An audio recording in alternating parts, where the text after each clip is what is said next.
Last video میں ہم نے کور کیا تھا ہسٹوریکل بیک گراؤنڈ کا بھاگوت گیتا کا، اور اس کے بعد اب ہم دیکھ لیتے ہیں بائبل کو۔ بھاگوت گیتا کے بعد بائبل کا ذکر ہے، یعنی انجیل کا، اور انجیل حضرت موسیٰ علیہ السلام کی بک تورات کے بعد نازل ہوئی حضرت عیسیٰ علیہ السلام کے اوپر۔ اس کے اندر جو 10 کمانڈمنٹس تھیں حضرت موسیٰ علیہ السلام والی، ان میں جو 4 رولز تھے جو کہ معاشرے کے پھلنے پھولنے کی مطلب جن میں بات تھی، جیسے کہ ایک تھا کہ تھیفٹ نہیں کرنی، مرڈر نہیں کرنا، اڈلٹری نہیں کرنی، تو وہ جو تمام رولز تھے 4، ان کو اٹھا کر سیکولر لاز میں مطلب درج کر دیا گیا، لے آیا گیا، کیونکہ وہ کافی ایسے لاز تھے جو کہ سوسائٹی میں جو کرائم ہے اس کو ختم کرنے کے لیے تھے، جبکہ جو باقی لاز تھے وہ اسٹرکٹ ریلیجیس لاز تھے، اور جیسے توحید کا تھا اس میں، اور بھی 2-3 باتیں ایسی تھیں جو جیسے don't covet your neighbours house wife and goods, اس طرح کے، اور سبت ڈے کا جو اس میں ذکر تھا کہ اس ڈے کو آنر کرنا ہے، تو یہ سارے وہ تھے جو کہ ریلیجیس تھے، تو جس کی بنا پر انہوں نے ان کو تھوڑا سا اگنور کیا، اور یہ جو رولز تھے ان کو لا کر سیکولر لاز میں ڈال دیا گیا۔ اب ہمارا اپنا جو لا ہے قرآن اینڈ شریعہ کا لا، اس کے اوپر ہم بات کریں گے۔ ہمیں پتہ ہے کہ Quran is a complete code of conduct, and یہ حضرت محمد صلی اللہ علیہ وآلہ وسلم پر 23 ایئرس کے اسپین میں نازل ہوا تھا، بالتدریج، یعنی کہ درجوں میں، کمپلیٹلی ایک ہی دفعہ حضرت محمد صلی اللہ علیہ وسلم پر نازل نہیں ہوا، 23 ایئرس میں کچھ پارٹس میں یہ نازل ہوا۔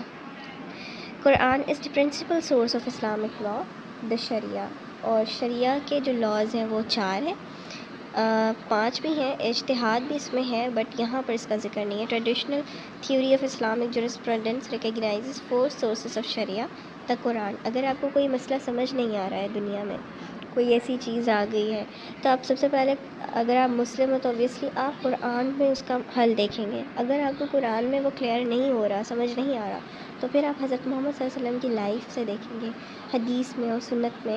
اگر وہاں سے بھی آپ کو کچھ سمجھ نہیں آ رہا، کوئی پوائنٹ نہیں مل رہا، تو پھر قیاس ہوتا ہے جو کہ اسکالرز کرتے ہیں، اور وہ اپنی جو انالوجیز ہوتی ہیں اس سے وہ انالیسس کرتے ہیں کہ مطلب اپنی نالج کی بیس پر وہ خود کہ کیا صحیح ہو سکتا ہے، اس کے اوپر کیا بات، مطلب کیا اس کا کنکلوژن نکل سکتا ہے، تو وہ اسکالرز کرتے ہیں۔ اس کے بعد اجماع ہوتا ہے، اس میں بھی بہت سارے اسکالرز مل کر اجماع جمع سے نکلا ہے کہ بہت سارے اسکالرز جو ہیں وہ ایک جگہ جمع ہو جاتے ہیں، اور پھر وہ اس ایک مسئلے کے اوپر ڈسکشن کرتے ہیں اور پھر اس کو سالو کرتے ہیں۔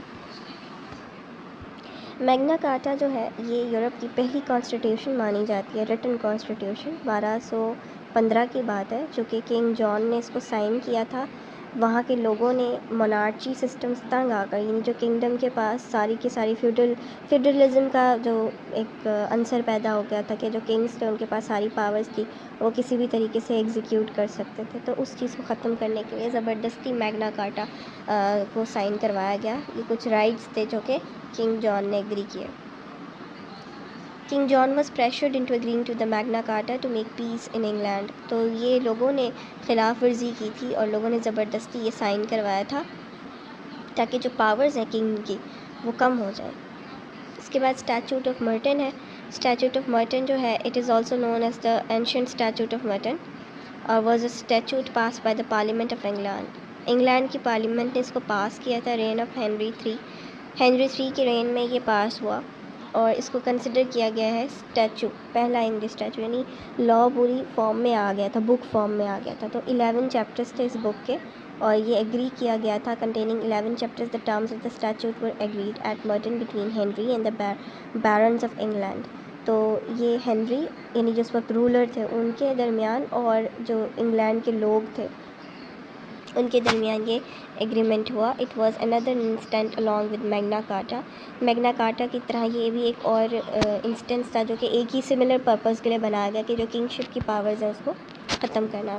اس کے لاز جو ہیں اگر آپ دیکھ لو، الیجیٹیمیسی یعنی کہ ناجائز تعلقات کی بنا پر جو اولاد ہوتی ہے اس کے بارے میں آپ یہاں دیکھیں، از اے bastard that is born before the marriage of his parents، تو ایک گالی تصور کی گئی ہے کہ بغیر پیرنٹس کی میرج کے جو بچہ بھی پیدا ہوگا وہ اس طرح کنسیڈر کیا جائے گا. It also dealt with women's rights, dowries and widows right to bequeath land.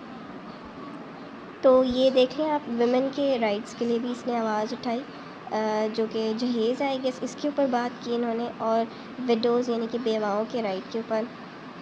اس کے علاوہ جو چیپٹر 4 ہے اس کا, وہ کامن ایکٹ کو ڈسکس کرتا ہے, کامنز ایکٹ. اب ہم آ جاتے ہیں یو ایس کانسٹیٹیوشن پر, جو کہ تصور کیا جاتا ہے کہ کسی بھی کنٹری کا دنیا میں پہلا کانسٹیٹیوشن تھا. It was signed on September 17, 1787 by delegates to the constitutional convention on Philadelphia.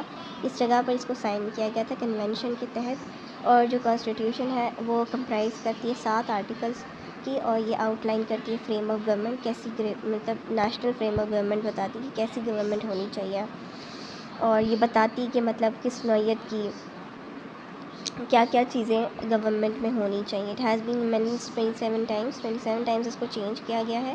اس کے فریمرز نے اس کو وائزلی سیپریٹ کیا بیلنس گورنمنٹل پاورز پہ, تاکہ جو میجورٹی ہے اس کا جو رول کر رہی ہے اس کا بھی انٹرسٹ قائم رہے, مائنارٹی کے, یعنی یہ نہیں کہ سب کو مطلب سب کے اوپر ایک ہی رولر کو ساری پاورز دے دی, نہیں, دونوں اس کو بیلنس کیا. Liberty and equality and of the federal and state governments. اب یہاں پر آپ دیکھیں کہ انہوں نے بیلنس قائم کیا ہے لبرٹی اور اکوالٹی میں. The first permanent constitution of its kind, یعنی کہ پہلی پرماننٹ کانسٹیٹیوشن ہے اپنے نوعیت کی. جس interpreted supplemented and implemented by a large body of federal constitutional law. بہت سارے ایسی کنٹریز جو کہ فیڈرل کانسٹیٹیوشنل لاء فالو کرتی ہیں, انہوں نے اس کو اپنے طریقے سے سپلیمنٹ کیا, انٹرپریٹ کیا اور امپلیمنٹ کیا ہے. یعنی کہ بہت ساری کنٹریز اس کو فالو کرتی ہیں, اور اسی طرح آسٹریلیا نے بھی اپنی کانسٹیٹیوشن اسی سے مرعوب ہو کر اسی کے انفلوئنس لے کر بنائی ہے. تو جناب الحمدللہ آج ہمارا جو historical back ground of law ہے وہ کمپلیٹ ہو گیا ہے, اینڈ آئی ہوپ آپ کو سمجھ آیا ہوگا. Thank you for watching the video.